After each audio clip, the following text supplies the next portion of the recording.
তাহলে আসল দুনিয়ার সব লোক চিন্তা বাদ দিয়ে ওই কবরের কথা স্মরণ করি, যেই কবরে সারা জীবন আমাদেরকে থাকতে হবে। সে কবর চিন্তা করা লাগবে কি লাগবে না? অবশ্যই সেই কবরে আমরা যাব। যদি দেওয়ার লাগে তাহলে আজকের মাহফিল থেকে তওবা করে, আজকে আমরা অতীত যা করছি সব কিছু তওবা করে আমরা সঠিক পথে আসতে চাই। কারণ ঠিক কিনা? আমার বন্ধুগণ, ভাইজানরা, আমার গভীর মনোযোগ দিয়ে শুনে যাবে। আমার বন্ধুগণ, আমার ভাইয়েরা, আল্লাহ রাব্বুল আলামিন আজ থেকে ১৫০০ বছর পূর্বে আমার আল্লাহ রাব্বুল আলামিন এই মানব জাতিদেরকে সৃষ্টি করলেন। এই মানব জাতি দুনিয়ার জমিনে আসার পরে অন্ধকার যুগে পরিণত হয়ে গেল। দেব দেবীদের পূজা করতে করতে একেবারে আল্লাহকে ভুলে দেওয়া শুরু করে দিল। আমার বন্ধুগণ, ওই লোকগুলোকে ভালো করার জন্য, সঠিক পথে নিয়ে আসার জন্য, অন্ধকার যুগ থেকে আলোর পথে নিয়ে আসার জন্য আমার আল্লাহ রাব্বুল আলামিন তার প্রিয় হাবিব জনাবি মুহাম্মদ রাসূলুল্লাহ সাল্লাল্লাহু আলাইহি ওয়াসাল্লামকে সারা জাহানের জন্য রহমত স্বরূপ আমার আল্লাহ রাব্বুল আলামিন সৃষ্টি করলেন। আল্লাহ রাব্বুল আলামিন সারা জাহানের জন্য রহমত স্বরূপ সৃষ্টি করলেন। আল্লাহ রাব্বুল আলামিন ডাকতে বলছেন, নবী গো, আমি যেমন সারা জাহানের জন্য রব্বুল মুসলিমিন নই, আমি হচ্ছে রব্বুল আলামিন। নবী গো, তোমাকে শুধু বাংলাদেশের জন্য রহমত তোমাকে আমি বানাইনি, সারা বিশ্ব জগতের জন্য আমি আল্লাহ রাব্বুল আলামিন তোমাকে রহমত স্বরূপ আমি সৃষ্টি করেছি। ও নবী গো, তোমাকে সৃষ্টি করার পরে নবীজি, ইয়া রাসূলুল্লাহ, ইয়া হাবিবাল্লাহ, নবী গো শুনে রাখো, তোমাকে সৃষ্টি করার পরে তোমার উম্মতেরা কিভাবে চলবে, আমার বান্দা বলে কেমনে জান্নাত যাবে, কেমনে অন্ধকার যুগ থেকে ফিরে আসবে। নবীজি, তোমার উপরে আর একখানা কিতাব নাজিল করে দিলাম। সেই কিতাবের নাম হচ্ছে আল কোরআন। সেই কিতাবের নাম হচ্ছে কোরআনুল মাজিদ। ও নবীজি, এই কোরআনুল কারীম আল্লাহ রাব্বুল আলামিন, আমি আল্লাহ রাব্বুল আলামিন তোমার উপর নাজিল করলাম। নবী গো,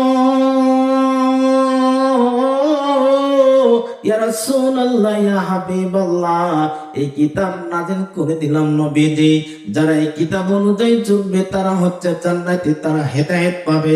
আর যারা এই কিতাবের কথা মানবে না, তাহলে এই কিতাবের কথা যারা শুনবে না, তারা হলো জাহান্নামী। আপনারা কি কোরআনের পক্ষে থাকতে রাজি আছেন? তো আমার বন্ধুগণ, আল্লাহ রাব্বুল আলামিন ডাক দেবেন, নবী গো, ও নবী গো, বন্ধু আমার শুনে রাখো, ৬৬৬৬ আয়াত মতান্তরে আমি আল্লাহ রাব্বুল আলামিন তোমার উম্মতের জন্য কোনটা ভালো কোনটা মন্দ এগুলো বোঝানোর জন্য নবী গো তোমার উপরে যে কিতাব নাযিল করেছি। নবীজি, ও নবী গো, তোমার উম্মতেরা যদি ৬৬৬৬ আয়াতের ভিতরে ৬৬৬৫ আয়াত যদি মানে ভালো, না মানলে তাও ভালো। নবী গো, তবে আমি একটি আয়াত হাতে নিলাম, কুল্লু নাফসিন যায়িকাতুল মাউত, প্রত্যেকটি প্রাণীর মৃত্যুর স্বাদ গ্রহণ করতে হবে।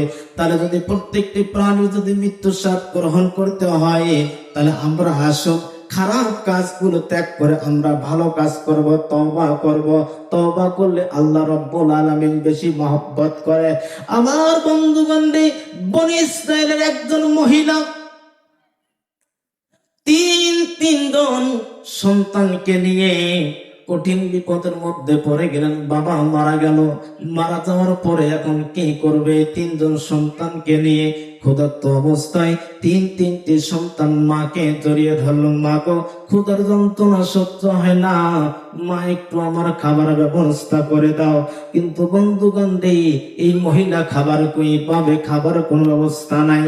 খাবারের উদ্দেশ্যে সন্তানকে বাড়িতে রাখিয়া তিনি চলে গেলেন একজন ধনী ব্যক্তির বাড়িতে।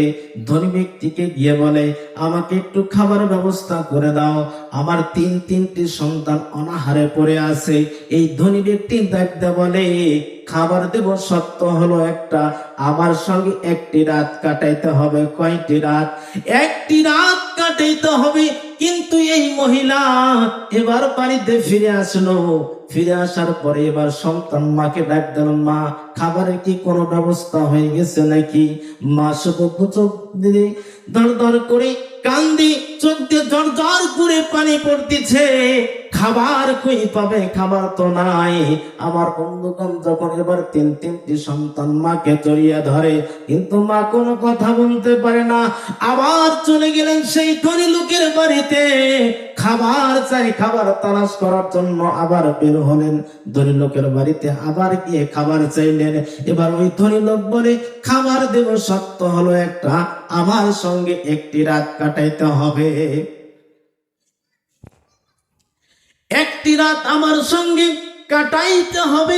সবচেয়ে পৃথিবীর বুকে, ও আমার যুবক ভাইরা, আমার বন্ধু যারা এখানে আসেন, সবচেয়ে আপনজন হলো পিতা মাতা। সন্তানের দরদ একমাত্র মা কিন্তু বোঝে, মা ছাড়া অন্য কেউ কিন্তু বুঝবে না। কথা বলেন ঠিক কিনা? আজকে সেই মাকে আমরা আঘাত দেই, সেই মাকে আমরা কুতুক্ত করি, সেই মাকে আমরা আঘাত দিয়ে কথা বলি। আমার বন্ধুগণ ভাইজানদের, যত আপনি আমল করেন না কেন, যদি পিতা মাতাকে আঘাত দিয়ে যদি আপনি আমল করেন, আল্লাহর দরবারে কখনো এই আমল আপনার দরবার আল্লাহর দরবারে কবুল হবে না। আমার বন্ধুগণ, এইবারে মহিলা আবার চলে গেলেন ধনী লোকের বাড়িতে। ধনী লোকের বাড়িতে খাবার চাই। এবার ধনী লোক বলে, খাবার দেব সত্য হলো একটা, আমার সঙ্গে আজকে রাত কাটাইতে হবে। এবার এই মহিলা চিন্তার মধ্যে পড়ে গেল, আমার তিনটি সন্তান হয়তো মারা যাবে, আর বাঁচবে না। আমি যদি, আমার সন্তান যদি না বাঁচে, আমার বাঁচিয়ে লাভ কি? এবারে এই মহিলা রাজি হয়ে গেলেন। রাজি হওয়ার পরে এই ধনী লোকটি তার লোকজনকে বললেন, এই মহিলাকে সুন্দর সাজগোজ করাও। সাজগোজ করানো হলো, ঘরের ভিতর নিয়ে যাওয়া হলো। নিয়ে যাওয়ার পরে এবার এই ধনী লোকটা ঘরের ভেতরে চলে আসলেন। আসানোর পরে এবার মহিলাটার গায়ে হাত দিবেন। এই মহিলাটা থরথর করে কাঁপতেছে, থরথর করে কাঁপতেছে। এবার এই যুবক ডাকতে বলে, মহিলা রে, কি হলো? কাঁদো কেন? কারণ কি? আর কেন এরকম ভাবে তুমি কাঁপতেছ? কারণ কি? এবার ডাকতে বলে, আমি তো কাঁপতেছি অন্য কোনো ভয় নয়, আমি একমাত্র আল্লাহর ভয়ে কাঁপতেছি। এবার এই ধনী লোকটা চিন্তা করলেন, তাহলে এই একজন গরিব মহিলা আমার আল্লাহকে যদি এত ভালোবাসে, আমরা আল্লাহকে যদি এত যদি ভয় করে, আর আমি এত বড় লোক আল্লাহকে ভয় করলাম না, তাহলে এটা কেমন হলো? এর কারণে তো আমাকে জাহান্নামের ভেতরে যাইতে হবে। আল্লাহকে ভয় করলেন। ভয় করার পরে এই ধনী লোকটাকে ডাকতে বল, মহিলাকে ডাকতেন, মহিলা রে, আমি আর তোমার সাথে আকাম কুকাম করব না, তোমার যা প্রয়োজন আছে সব কিছু খাদ্য নিয়ে যাও। এবার মহিলাটা খাদ্য নিয়ে গেলেন। নিয়ে যাওয়ার পরে আমার আল্লাহ রাব্বুল আলামিন মুসা আলাইহিস সালামকে ওহীর মাধ্যমে জানলেন, মুসা রে, ওই ধনী লোকটাকে গিয়ে বলো, আমি আল্লাহ রাব্বুল আলামিন অতীতের জীবনের গুনাহগুলি আমি আল্লাহ ক্ষমা করে দিয়েছি। এইবারে মুসা আলাইহিস সালাম পরের দিন ওই ধনী লোকটার কাছে চলে আসলেন। আসার পরে এবার ডাকতে বলে, বন্ধুরে, এমন কি কাজ করেছো যেই কাজের কারণে আল্লাহ রাব্বুল আলামিন ওহীর মাধ্যমে এখানে আসতে বাধ্য করানো হইল? এমন কি কাজ করেছো যেই কাজের কারণে আল্লাহ রাব্বুল আলামিন তোমার জীবনের গুনাহগুলি ক্ষমা করে দিয়েছে? এবার এই যুবক সমস্ত ঘটনাগুলি খুলে বললেন। খুলে বলানোর পরে মুসা আলাইহিস সালাম ডাকতে বলে, উম্মতরা শুনে রাখো, আমার আল্লাহ রাব্বুল আলামিন সবচাইতে তওবাকারীকে বেশি পছন্দ করেন, সবচাইতে তওবাকারীকে বেশি মহব্বত করেন। আমার বন্ধুগণ, মালিক ইবনে দিনার রাহমাতুল্লাহ আলাইহি, ইনি একজন ছিলেন আল্লাহর ওলি। বন্ধুগণ, ভাইজানরা আমার, ইনি একজন ছিল প্রাথমিক অবস্থায় মদখোর, জুয়াখোর। এমন কোন অন্যায় কাজ নাই এই মালিক ইবনে দিনার করতো না। কিতাব খুলে দেখুন। আমার বন্ধুগণ, ওনার একজন কন্যা সন্তান ছিল। কন্যা সন্তানকে খুবই ভালোবাসতো, খুবই মহব্বত করত। আমার বন্ধুগণ, যার কন্যা সন্তান আছে, যার সন্তান আছে, পিতারাই জানে তার সন্তানকে কত ভালোবাসে। এই কিছুদিন পূর্বে, 2 দিন পূর্বে একটা ভিডিও ভাইরাল হলো। 19 বছরকার মেয়ে মারা গিয়েছে। মেয়ের কবরেতে একজন পিতা কবরেতে শুয়ে আছে। জনগণ জিজ্ঞেস করলো, এখানে কেন শুয়ে আছো? ডাকতে বলে, আমার এই সন্তান একা একা কবরে কেমনে থাকবে, এই জন্য পিতা হয়ে আমি সহ্য করতে পারি নাই, আমি পিতা হইয়া এই কবরেতে আমি শুয়ে আছি। আমার বন্ধুগণ রে, একজন পিতা মাতা সন্তানের ব্যথা বোঝে কি বোঝে না? একজন পিতা মাতা সন্তানের যত আপনজন যত কাজে আসবে, অন্য বন্ধু বান্ধব কিন্তু তত কাজে আসবে না। কথা বলেন ঠিক কিনা? একটা দিন সন্তান বিপদে পড়ে যায়, শুধু একটা ফোন যদি আসে বাবার কাছে, বাবা আপনার সন্তান বিপদে পড়ে গিয়েছে, রাত যদি 1টাও বাজে, যতই শীত হোক না কেন, আমার বন্ধুগণ সমস্ত কম্বল খুলিয়া এক লাফ দিয়ে আগে সন্তানের কাছে যাওয়ার চেষ্টা করে। কথা বলেন ঠিক কিনা? বন্ধুর কাছে যদি কল দেন, বন্ধু বলবে আমি ব্যস্ত, আমি যাইতে পারবো না। যেই বন্ধুকে তুমি সকাল থেকে শুরু করে রাত 8টা পর্যন্ত 200 টাকা চার বের করেলা, সেই বন্ধু তোমার ফোন বন্ধ করে রাখলো। আর যেই পিতাকে আপনি একটা পান পর্যন্ত খাওয়াইলেন না, 20 টাকার পান নিয়ে আসতে তোমার ভুলে তোমার মনে থাকে না, সেই পিতা কিন্তু তোমার ওই বিপদের কথা শুনে পিতা কি তার ঘুম পারে নাই? কথা বলেন ঠিক কিনা? আমার বন্ধুগণ রে, মালিক ইবনে দিনার তার একজন কন্যা সন্তান ছিল। এই কন্যা সন্তানকে খুব ভালোবাসতো, খুব মহব্বত করত। কিতাবের লেখক লেখে 7 বছর বয়স, 7 বছর বয়সে হঠাৎ করে তার সন্তান মারা যায়। মারা যাওয়ার পরে মালিক ইবনে দিনার সন্তানের কারণে সারাদিন ডুকরে ডুকরে কান্দে, ডুকরে ডুকরে কান্দে, সন্তানের মায়ায় ডুকরে ডুকরে কান্দে। হঠাৎ করে একদিন রাত্রের বেলায় স্বপ্ন দেখে, স্বপ্নের ভিতরে একটা সাপ মালিক ইবনে দিনারকে ধাওয়া করতেছে। এই সাপ যখন ধাওয়া করে, মালিক ইবনে দিনার ওই সাপ থেকে বাঁচানোর জন্য চেষ্টা চালাচ্ছে, দৌড়াচ্ছে দৌড়াচ্ছে দৌড়াতে দৌড়াতে দৌড়াতে একটা পাহাড়ের কাছে গিয়ে ঠেকে গেছে। পাহাড়ের কাছে গিয়ে দেখে একজন ধবধবে সাদা মুরব্বী লোক ওই জায়গায় বসে আছে। এবার মালিক ইবনে দিনার ডাক দেওয়া বলে, মুরব্বী গো, আমাকে বাঁচান, ওই সাপটা আমাকে খেয়ে ফেলবে। এবার মুরব্বী বাবা ডাকতে বলে, বেটা রে, আমি তোমাকে বাঁচাতে পারবো না, আমার ক্ষমতা নাই, আমি উঠতে পারতেছি না, আমি হাঁটতে পারতেছি না, তবে তোমাকে একটা পরামর্শ দেই, ওই পাহাড়ের উপরে চড়ো, পাহাড়ের উপরে চললেই তোমার বুদ্ধি বাইর হবে। এবার এই মালিক ইবনে দিনার এই পিতা লোকের কথা শুনিয়া পাহাড়ের উপরে চললেন। পাহাড়ের উপরে গিয়ে দেখে ছোট্ট ছোট্ট বাচ্চা গুলি খেলতেছে, হাজার হাজার ছোট্ট ছোট্ট বাচ্চা গুলি খেলতেছে। খেলতে খেলতে হঠাৎ করে তার সামনে তার ওই মেয়েটা, যে মেয়েটা মারা গিয়েছে, ওই মেয়েটা আব্বুকে সালাম দিল। সালাম দিয়ে বলছে, আব্বু গো, এখানে আপনি কেমন করে আসলেন? এবার সমস্ত ঘটনা উনি খুলিয়ে বলল। খুলে বলার পরে ছোট্ট বালক, এই ছোট্ট মেয়ে আর মালিক ইবনে দিনারকে ডাকতে বলে, আব্বা গো, ওই সাপটা হলো তোমার বদামল। আর যে পিতা মহিলা, যে বিদ্যা লোকটা, যে পিতা লোকটা তোমাকে মারতে, ওই সাপটা মারতে পারলো না, ওই পিতা লোকটা তোমার হচ্ছে নেক আমল, তোমার বদ আমল বেশি, নেক আমল কম। তোমার যে নেক আমল বেশি হইতো, তাহলে ওই পিতা লোকটা সাপটাকে মারতে পারতো।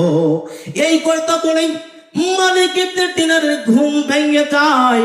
ঘুম ভাঙানোর পরে সিজদায় পড়ে গেলেন মালিক ইবনে দিনার। আমল করা শুরু করলেন। বন্ধুগণ, আমরা যারা ঈমান এনেছি, শুধু ঈমান আনলে হবে না, ঈমান আনার পরে আমল করতে হবে। কথা বলেন ঠিক কিনা?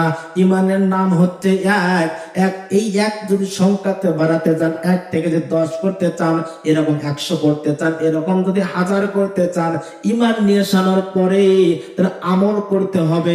আপনি যদি আমল যদি না করেন, আপনার ঈমান কখনো বাড়বে না। কথা বলেন ঠিক কিনা? ঈমান নিয়ে আসানোর পরে আপনাকে আমল করতে হবে। আমল যদি করেন তাহলে আপনার আমল বৃদ্ধি হবে। আমার বন্ধুগণ, আপনি যদি আমল না করেন তাহলে কিন্তু ওই ঈমান আপনার বৃদ্ধি হবে না। কথা বলেন ঠিক কিনা?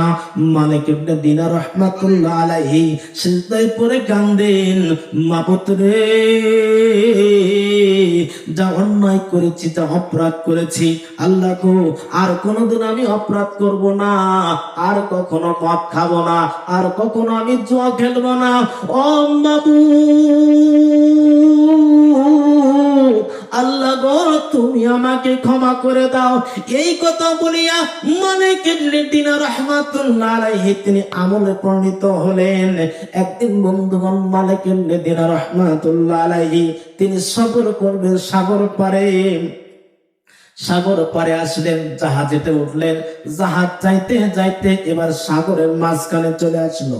আসানোর পরে এবার এই জাহাজের ভিতরে হইচই শুরু হয়ে গেল। কি হইচই শুরু হয়ে গেল?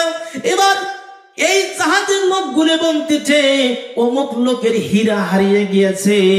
আমার বন্ধুগণ, এই অপবাদটা দিল মালিক ইবনে দিনারকে। এবার সবাই বলতেছে, এই হীরা চুরি করছে মালিক ইবনে দিনার। আর ওই জাহাজে ছিলেন আল্লাহর ওলি জুন্নুন মিশরী রাহমাতুল্লাহ আলাইহি। জুন্নুন মিশরী ডাকতে বলেন, এ বন্ধুগণ দাঁড়াও, এই হীরা কে চুরি করছে? একটু ধৈর্য ধরো, একটু শান্ত হও। আমার বন্ধুগণ লোকদেরকে শান্ত করাইলেন। শান্ত করানোর পরে মালিক ইবনে দিনারকে ডাকতে বলেন, তুমি কি এই হীরা চুরি করেছো? যদি হীরা চুরি করে থাকো তাহলে এই মুহূর্তে হীরা ফেরত দিও। মালিক ইবনে দিনার কোনো কথা বললেন না।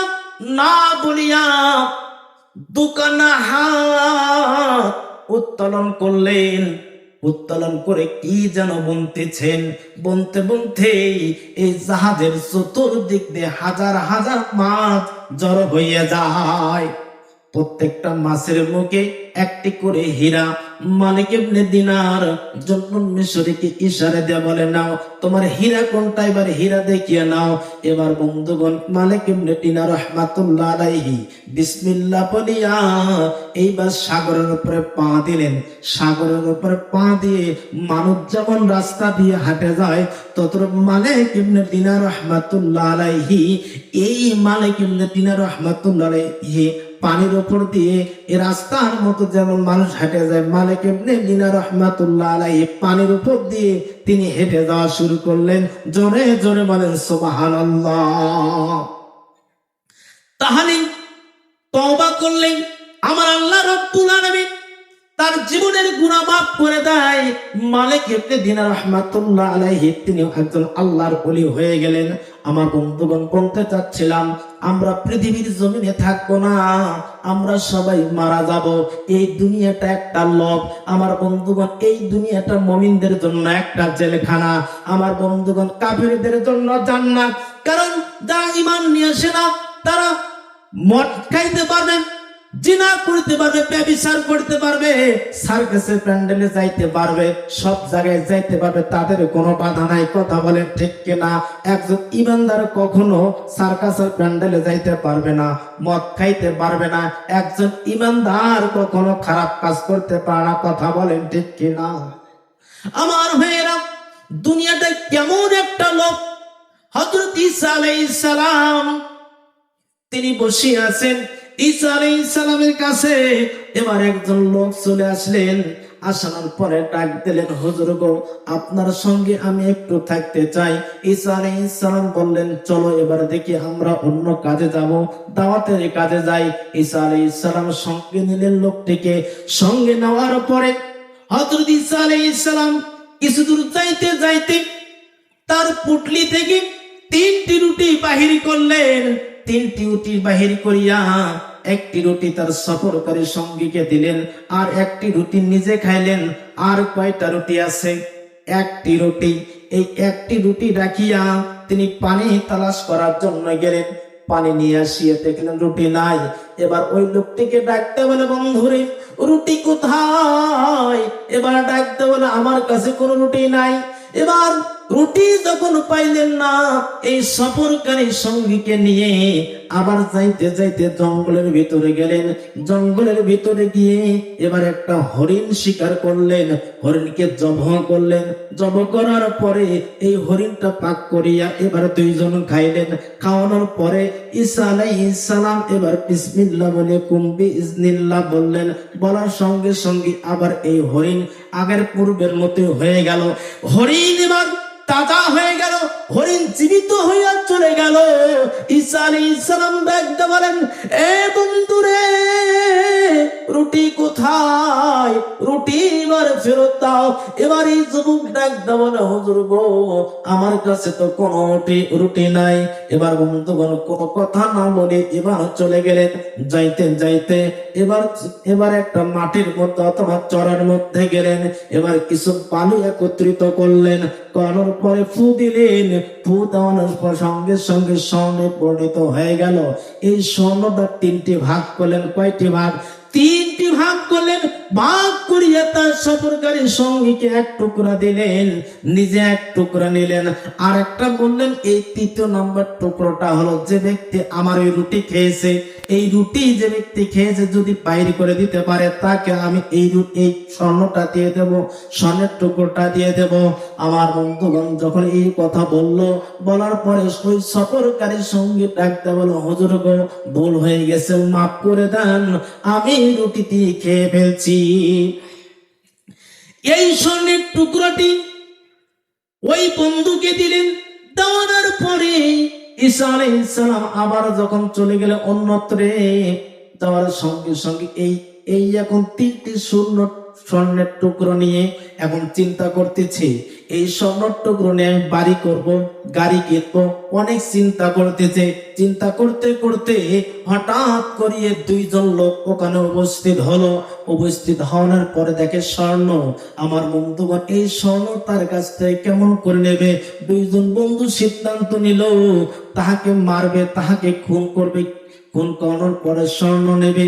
আমার বন্ধুগণ এবার এই স্বর্ণ যখন ভাগ চাই, এই বন্ধু চিন্তা করলো আমি তো একাই পারবো না, এবার তিনজন তিনটা স্বর্ণ আমরা ভাগ করে দেই। আমার বন্ধুগণ ভাগ হয়ে গেল। ভাগ হওয়ানোর পরে কিছু দূর যাওয়ানোর পরে খিদার ভাগ হয়ে গেল তিনজনার। খিদার ভাগ যখন হওয়ানোর পরে এই দুইজন বন্ধু একজন ফোন দিবার করলো। এবার ওই লোককে ডাক দেবার, বন্ধুরে যখন খিদা লাগছে হোটেলে যাও, খাবার নিয়ে আসো। এবার বন্ধুগণ হোটেলে গেলেন খাবার নিয়ে আসার জন্য। এইদিকে সন্তান, এবার দিকে শয়তান উপস্থিত হলো। উপস্থিত হওয়ার পরে ওই লোকটিকে ডাক দেওয়ালে, তুমি একটা কাজ করো। কি কাজ? এই খাদ্যের ভিতরে তুমি বিষ মাখিয়ে দাও। যদি বিষ মাখিয়ে দাও, এই বিষ খায় ওরা মারা যাবে, আর এই স্বর্ণ টুকরা দুটো তুমি পাবা। আর এই দুইজন বন্ধুকে এবার শয়তান বুদ্ধি দেয়। এবার বুদ্ধি দিল ওই লোকটা আসার সঙ্গে সঙ্গে তাকে খুন করবা। আমার বন্ধুগণ এবার ওই লোকটা স্বর্ণ যখন নিয়ে আসলেন, এবার ওই লোকটা যখন খাবার নিয়ে আসলেন, নিয়ে আসতে সঙ্গে সঙ্গে দুইজন বন্ধু ওই যুবককে খুন করলেন। খুন করানোর পরে এবার ওই প্যাকেটের ভিতরে যে খাবার ছিল, ওই খাবার গুলো এবার এই দুইজন খাইলেন। খাওয়ানোর পরে এই খাবারের ভিতরে ছিল বিষ, তারাও মারা গেল, যুবকটাও মারা গেল। ঈসা আলাইহিস সালাম আবার ওই রাস্তা দিয়ে আসতেছেন, আসিয়ে দেখে স্বর্ণের জিনিস, ওই স্বর্ণের তিন টুকরা ওই জায়গায় পড়ে আছে, আর তিনজন যুবক মারা গিয়েছে। ততরূপ এই দুনিয়াটা হচ্ছে একটা লোভের জায়গা। দুনিয়া ঠিকই থাকবে, আপনি আমি এই দুনিয়া থাকতে পারবো না। কথা বলেন ঠিক কিনা? আমার ভাইয়ারে, আমরা যেহেতু মারা যাব, কেউ দুনিয়াতে থাকবো না। নবীরা দুনিয়াতে থাকতে পারে নাই, আমরাও এই দুনিয়াতে থাকতে পারবো না। আমার ভাইয়েরা রে, হযরতে সুলাইমান আলাইহিস সালামের তো নাম শুনেছেন।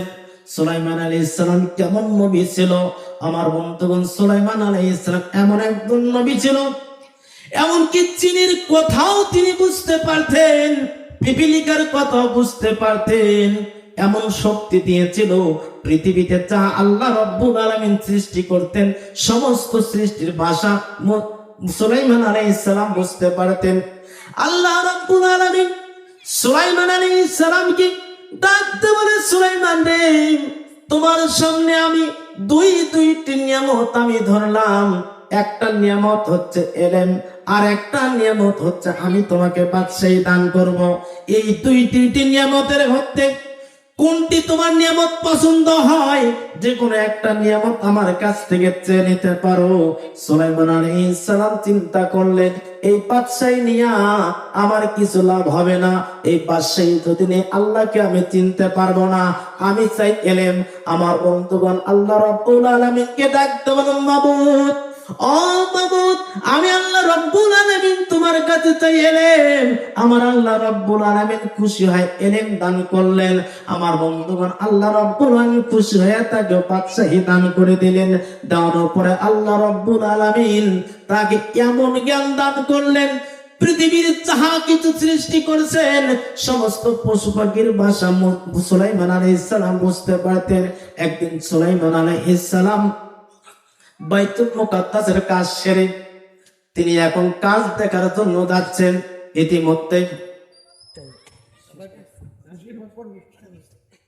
ইতিমধ্যে হযরত সুলাইমান আলাইহিস সালাম এবার বাইতুল মুকাদ্দাস দেখার জন্য আসলেন। সঙ্গে সঙ্গে ওইখানে আজরাইল আলাইহিস সালাম চলে আসলেন। আজরাইল আলাইহিস সালামকে দেখে ডাক দেওয়ালে সুলাইমান বলতেছে, এখানে কেন এসেছো, কারণ কি? এবার ডাকতে বলতেছে, আমি তোমার রূহ কবজ করার জন্য এসেছি। ডাকতে বলছে, আমি একটু হিসাব দেই, হিসাব দেওয়ার সময় নাই, আমি একটু বসে যাই, তাও সময় নেই। দাঁড়ানো থাকা অবস্থায় সুলাইমান আলাইহিস সালামের রূহ কবজ করে নিয়ে গেলেন। এই যে ততটুকু বন্ধুগণ, আমরা কেউ বেঁচে থাকবো না, আমরা দুনিয়ার জমি থেকে সবাই যাবো। এখানে আমার আলোচনা শেষ করছি। আসসালামু আলাইকুম ওয়া রাহমাতুল্লাহি ওয়া বারাকাতুহু।